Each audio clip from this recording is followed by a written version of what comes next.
Alright, so I move refrigerators for people and take them out and just in general get rid of them, whatever you want really. This is what happens if you don't go underneath of your fridge and clean it. You see all this? See that? That's what happens. Goes all the way back. You know what all that does? When this gets hot, it catches on fire. So, just remember seeing this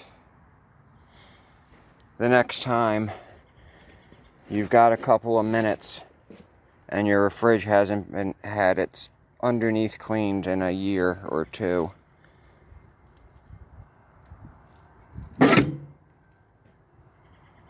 Could save your life.